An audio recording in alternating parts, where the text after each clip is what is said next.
My life has been somewhat like a ultra run. Sometimes just stuck in the middle of hell, and the only way to get out of it is to keep pushing forward, keep running. It was a struggle growing up. I did face a lot of challenges, and my surroundings weren't ideal. The people that were around me led to a lot of heartache, and I'd been through so much from being such a young kid and heading into my teens that ultimately broke me. It really stripped me down and just left me hollow.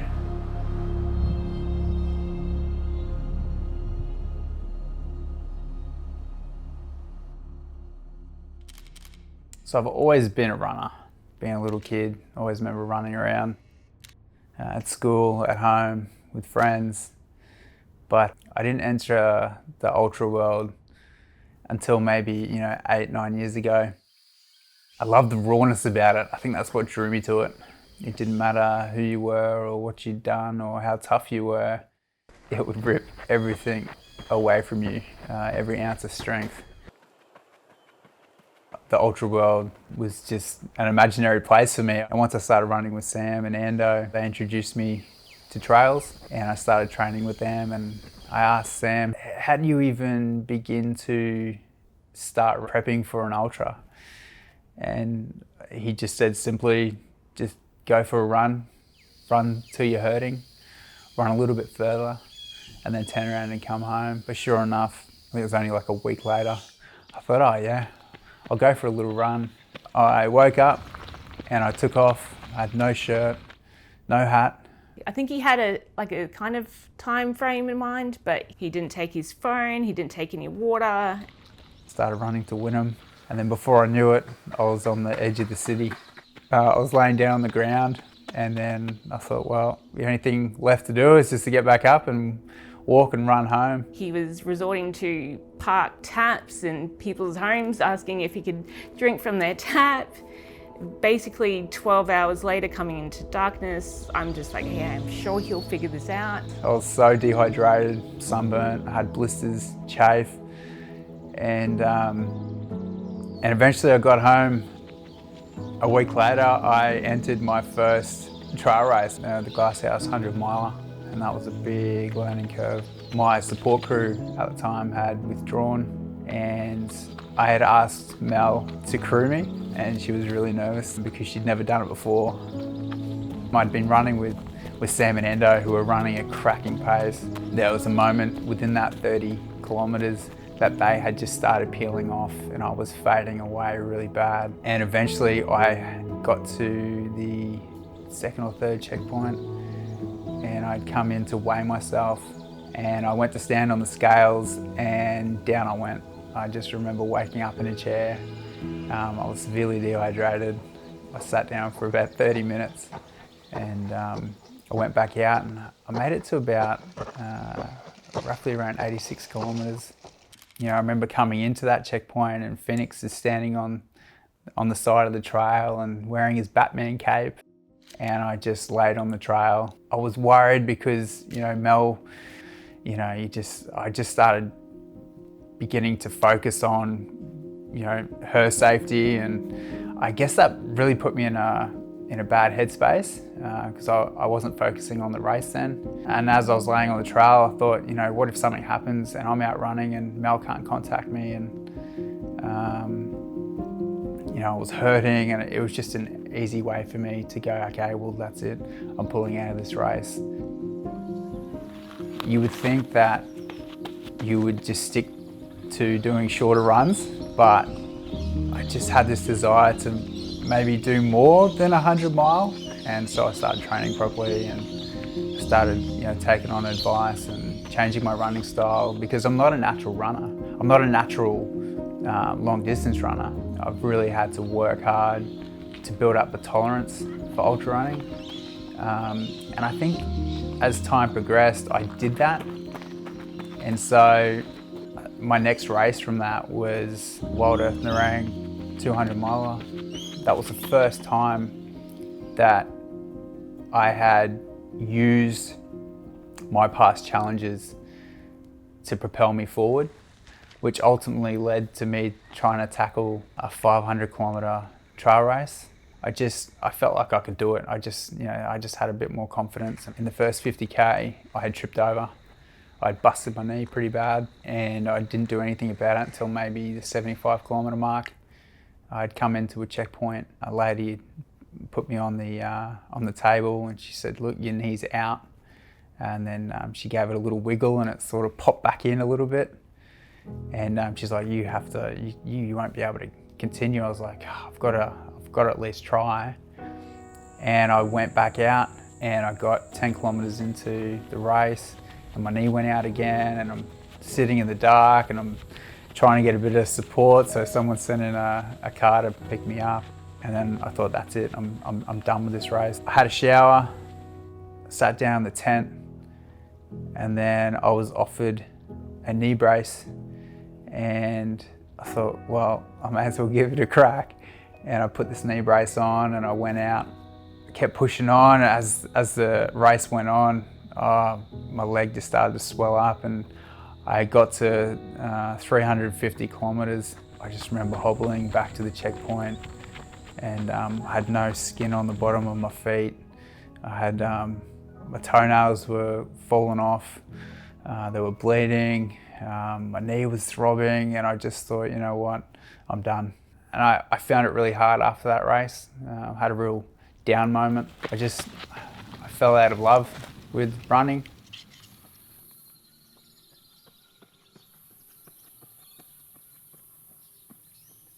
When I was 13, I just felt bare. I felt completely stripped down, and it did lead to an unfortunate situation. I had entered my bedroom one day, and I didn't plan coming out. There was a lot of domestic violence and physical abuse, and which ultimately led to, my mental state just maxed out. I remember, dealing with the things that I dealt with at home, and then having to go to school and put on this front that I was a happy, bubbly kid, and but deep down inside, I was terrified, I was scared,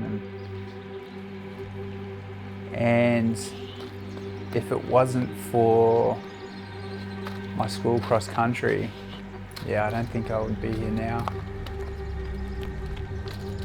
At the time, I had been wearing these big black Doc Martens steel cap boots to school, and we didn't have a lot of money for running shoes, and I just really wanted to compete, and having those boots on, it just wasn't ideal, and so I decided not to run that race. I remember sitting on the side like it was yesterday, and watching all these kids line up and wearing their fancy shoes, and I just remember the sports teacher raising his hand in the air, and then the pistol going off, and then I thought, stuff it, I'm going. I got up and just ran as hard as I could, boots and all. I remember just trying to catch the leaders.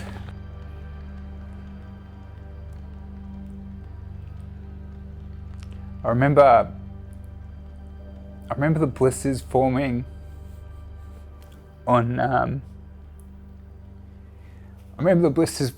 my heels, and they were red raw. But I just didn't care. I was like, I'm just gonna keep running. And I just didn't really faze me at all. I was just in this complete different world. And I remember seeing the leaders up ahead, and I just remember running as hard as I could, running down this parkway, heading back towards the high school, and I knew I wasn't going to win the race, but I just ran as hard as I could. I remember coming back on the oval, and 3 boys had finished in front of me, and I just remember having this big smile on my face. And it was funny because no one around knew what I'd been through growing up. They didn't realise how big of a moment that was for me. And yeah, I felt unstoppable. And I remember shortly after, two of my best mates were training down at a local boxing gym in Cleveland. And they invited me to come with them. And I knew that if I'd gone there after school, I'd be in a lot of trouble when I got home, but I don't know, I felt a bit reckless. And I would go down and, you know, we would spar, and I'd finish the training session with a bloody nose, and I'd get home and I'd get in so much trouble. And I just felt this new strength about me. I suppose I carry that with me everywhere I go today. You know, and I was angry with everything that I'd been through, and I think, you know, using that and jumping in the ring, and it was the greatest release. I felt like I was fighting for my life. In time to come, I decided to just run because that's where I found comfort. And all the hard times that I'd been through, it allowed me to find comfort in uncomfortable situations, because of what I was facing at home, and then I was going to school. I had to force myself to be in situations where I didn't want to be. I didn't want anyone knowing what I was going through. I didn't want them to know that I was sad. I didn't want them to know that I was, you know, crying just moments before school started, or what had happened the night before. Being a 13-year-old kid, and at that moment, being so fragile, that moment will always stay with me for the rest of my life. I always think about it. Although I can put it at the back of my mind, I'm always thinking about it at some point. It's just one of those deep scars that never really heals. It took a lot of strength after what I did to be able to get back up, to realise after it had happened that maybe I'm stronger than I thought. Yeah. I just remember sitting in my room after that moment and just trying to gather my thoughts, because leading into it, it was quite a bit of a blur. When I'm running ultras,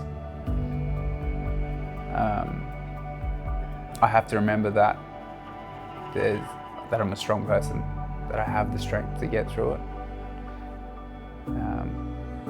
So there is a part of me that takes me back to that place, but instead of looking at it as a negative, I just think about the strength that I drew from it.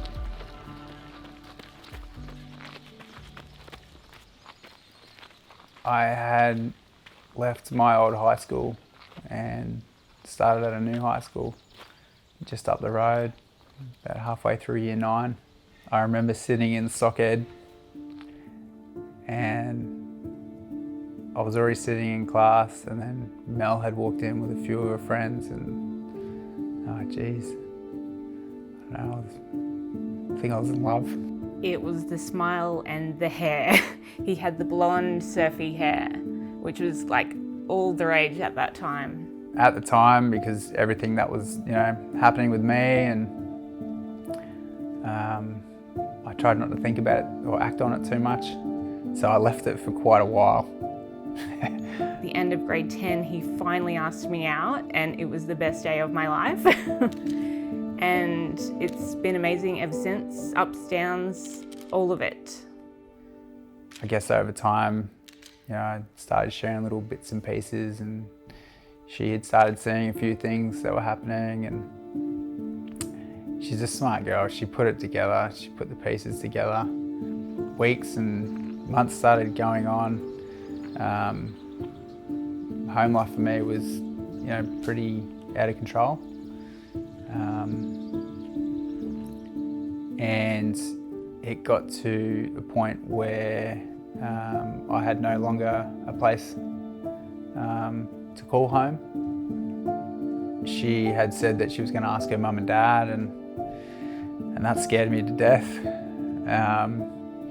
But her mum and dad took me in with open arms. I think we learnt a lot about each other in a very short space. Essentially, we were growing up together, going through high school together, and learning life lessons together, like losing loved ones and friends. And it was a whirlwind, but it was really amazing. Yeah, it's when I probably had the first opportunity to grow as a person. Going to events and doing some of the stuff that I've done over the years. I guess when you have responsibilities, when you're with certain companies, and when you're flying here and you're flying there and you're doing this and doing that, and you're around all these new people and you're meeting new people, and I found it really hard because of what I've been through and the story that I share within mental health. If I don't step out and do those things, then I'm not really helping. Sierra she was such a beautiful child. She was so well behaved and content. All that energy that I'd spent in the gym was just put into loving her and nurturing her. I could feel inside myself I was definitely changing. Work was important because, put a roof over our heads. I just wanted to do everything I could to, support Mel and support Sierra. And we tried again, and then Phoenix came, and Phoenix was the polar opposite to Sierra. He was just come bounding out, bouncing off the walls, just when we thought we were done with kids. And surprise, we had little Shiloh. And Shiloh is twice as energized as Phoenix, if not 10 times. And I guess now I'm running for them as much as I'm running for myself. I feel that when I'm running, I want to show them that they can face hard challenges and still get through it and still be standing at the end of it. And that's something I really hope they take with them for the rest of their lives. I hope they see that the lessons that I'm trying to show them, and I hope they take that with them for the rest of their lives. I'm not afraid of ultra running. I'm not afraid of the distance. I'm not afraid of what the challenges ultra running throws at me, and situations that I'll face on whatever event I do next. One thing that I am afraid of is letting my children down. I'm afraid of not being the best father I can be. I'm always trying to show them that I'm there for them, and I'll always support their, whatever they choose to do in life. I was looking to reconnect with the trails, and I started spending a lot of time, studying trees and eating bush tucker, and really connecting myself. And I thought, well, what better way to get back into running, and what better way to contribute to bush and nature and the environment. I'll run 100 Ks and plant 100 trees along the way, and I find trees to be really resilient, and I think that's what drew me to them. They face just as much adversity as we do as humans. Sometimes they get knocked down, and sometimes the bush can get a fire through it, and but they always come back. They always grow new limbs. They come back as strong as ever, and I felt as though I could relate to that. It's just something that really resonated with me. It was important for me to introduce that to my kids as well. I think the most important thing you can do as a parent, and or that I've found, is to plant a tree and just let them watch it grow, let them look after it and nurture it. I think it builds a lot of character, planting a tree, because you do grow an attachment to it, and hopefully that's a good reminder for them when they grow up and they can visit that tree and know that it's just as strong as what they are. After I finished planting those trees, my life changed a little bit, because I decided to quit my job to purely focus on conservation. I felt like it was the right thing to do, and it's what I wanted to do. I want them to grow up, and when they have their kids and their kids have their kids, I hope that it gets passed down. You know, when I'm long gone, you know, I want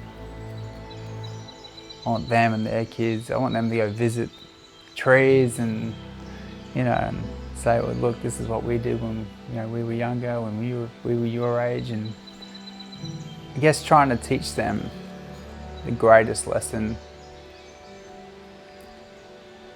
And it's about connecting to something much greater than ourselves.